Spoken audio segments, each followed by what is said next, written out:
100 years ago, in a mountain village in Switzerland, lived a man whose strange experiments with the dead have since become a legend.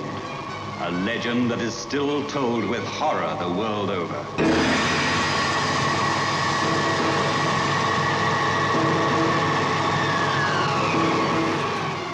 Hey guys! Today I'm going to review the classic The Curse of Frankenstein from 1957. This is the film that put Hammer on the map.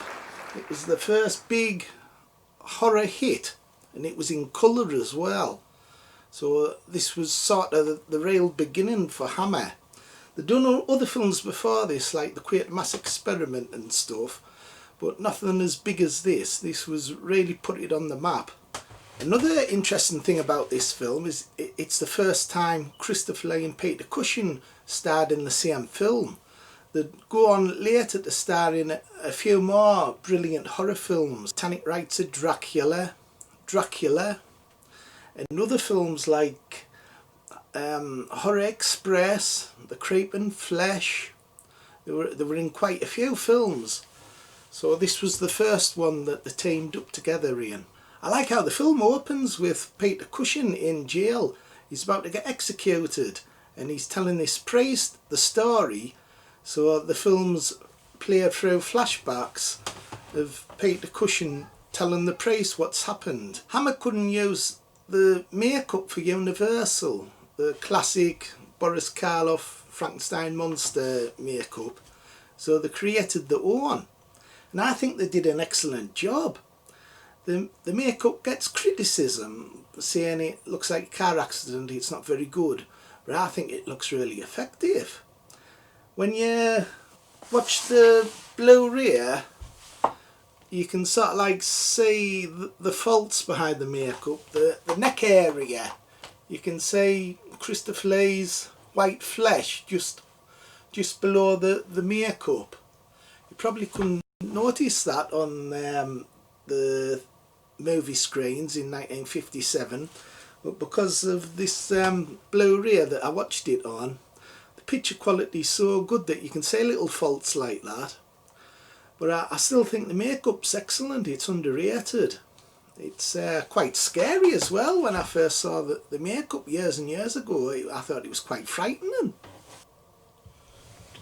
Hey, you daft bugger, frightened of that old shite. I'm more bloody scarier. Bones, will you shut up? I'm trying to do a review. Right. You have an option on this Blu-ray how you want to watch the film. You can either watch it in its original ratio or you can watch it in a widescreen ratio, and I watched it in the widescreen ratio. I prefer films that are proper widescreen. When you watch it, I tried to watch it in its original and it looks like a bloody square. It looks awful. I don't like watching stuff like that. I prefer widescreen. Looks more cinematic. The trouble, that's another thing when you watch TV shows, that a lot of the time you got to watch them like a bloody square, and it spoils the effect, I think. So I watched it in widescreen. The film has great music, nice and loud, and the costumes always look good in Hammer, but they particularly look good in this film. Really nice. I was a bit put off at the beginning because Melvyn Hayes plays Peter Cushing at the beginning as a young boy. It took a while to get used to seeing him playing the Baron, but thinking back, it was quite good. They look a little bit similar, Peter Cushing, but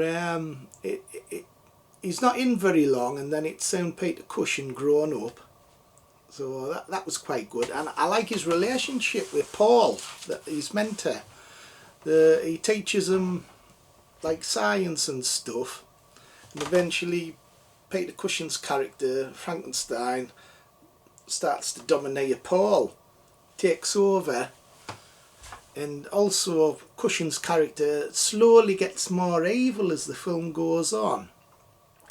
There's scenes where he pushes this scientist over a banister to kill him so he could cut his brain out to put in the creature.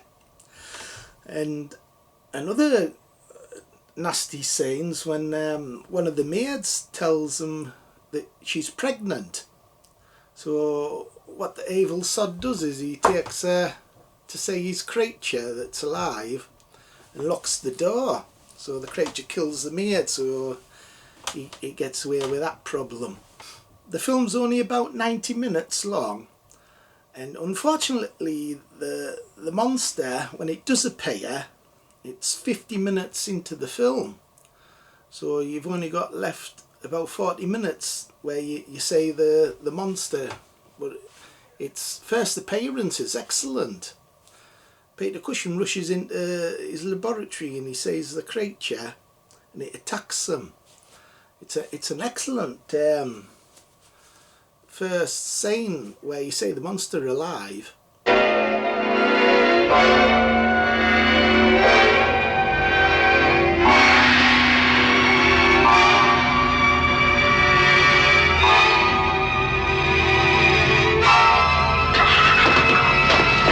A lot of credit should go to Christopher Lee as well. He's unrecognisable under the makeup, but you still kind of know it's him. He's good at movement.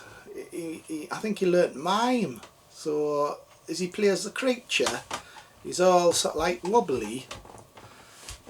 He did the same technique when he played the mummy, all like wobbly and stiff and stuff. So I thought he played the creature really well. There's a great scene when the creature gets shot in the eye and it goes, "Whoa!" And next time you see him, when Peter Cushing digs him up and he shows Paul, the creature's makeup's even more uglier.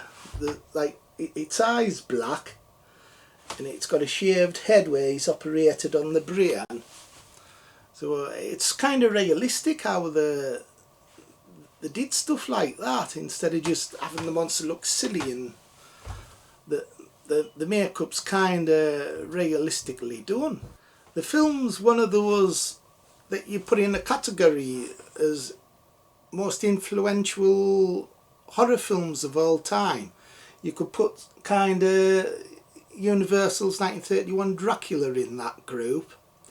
This film, because he put Hammer on the map. Other films I'd put in this group would be stuff like Night of the Living Dead, The Exorcist, Texas Chainsaw Massacre, Rosemary's Baby, Psycho,